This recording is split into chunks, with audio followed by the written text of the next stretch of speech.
What's going on, everybody? Timothy Bennett here, professional wedding and portrait photographer. Today I want to talk to you guys about my thoughts on the EOS-R in 2022. That's coming up right now.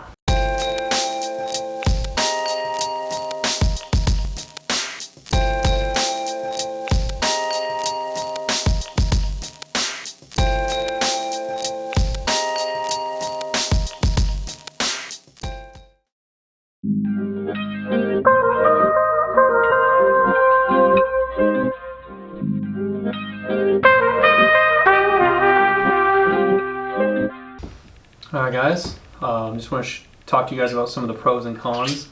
Just recently purchased this EOS-R. I actually sold my 5D Mark IV that I have been shooting weddings with for the past 4.5 years. One of the biggest reasons I switched to this camera is the focusing system. This focuses much faster than my 5D did. Also, it's lighter, so I shoot long days, sometimes 10 to 12 hour days. It's going to be a lot less, weight in my hand. And I do like the EVF, the electronic viewfinder. So one of the drawbacks of a mirrorless camera is when you look through the viewfinder, you're not seeing your exposure. You are seeing exactly what your lens is seeing, which can be nice. But with the EVF, you're actually seeing your exposure. So instead of me having to take a test shot and look at my viewfinder on the back to see if I nailed my exposure first time, I can actually dial it in, look through my viewfinder, and see exactly what my exposure is and just start shooting. So it's a time saver, it's quick, so those are some of the main reasons that I switched to this system. Alright, a couple more things that I really like about the mirrorless camera systems is they use the RF mount, which opens up a whole selection of Canon's new lenses. So you can also use adapters on them. Right now I've got the exposure wheel adapter, or control ring adapter is what it's called. You can program it to change exposure, ISO, whatever you like. I use it for my ISO. It's super quick on the fly to change it. So it does have an advantage. You can use the whole new lineup of RF glass, or I can continue with the adapter using my EF and even EFS lenses. Alright guys, so I want to talk about a couple cons of this camera versus my 5D4. One is the dials. My 5D4 had a spin wheel and a joystick. This camera does not, but the controls are very easy to use and I'm already getting used to it. I've had it for a couple of weeks now. I'm already getting used to the system. And it's actually, when I factor in having this control ring on here, I can actually navigate and adjust faster on this than I could on my 5D. So it's not really that big of an issue, it's just a learning curve. One other thing is, it's a single card slot.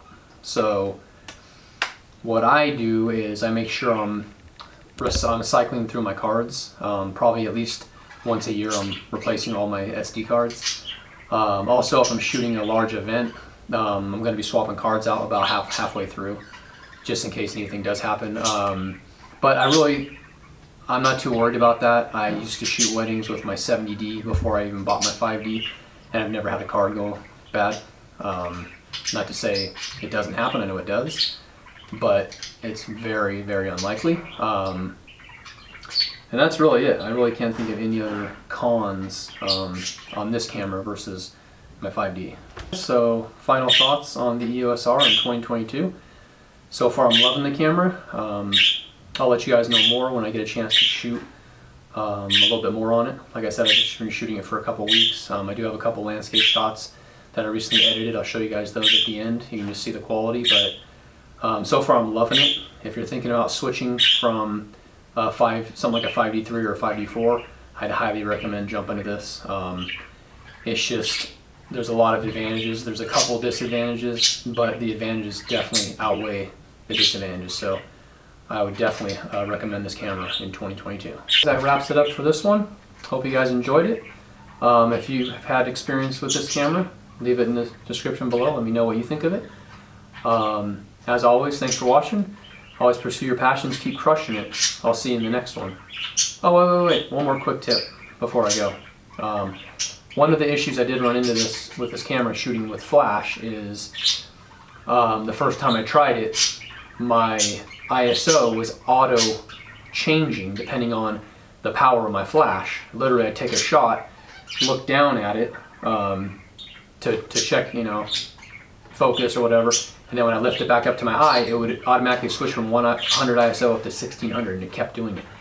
So I watched a couple of videos trying to figure out why I was doing it. A couple people said you had to upgrade the firmware because I use a Godox XT1 flash transmitter. And they said, oh, you got to update the firmware.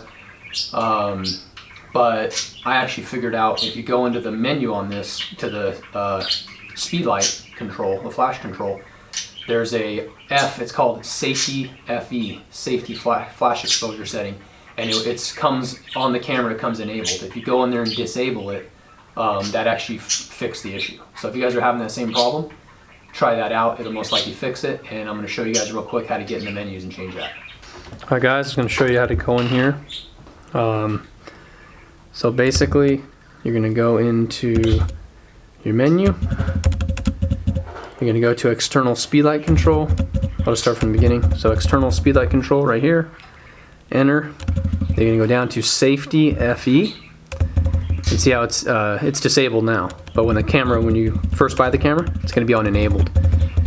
Just disable that, and that will fix the issue. The camera will no longer switch the ISO on you automatically when you're using a speed light or a flash. So that's it. Take care. Talk to you guys later.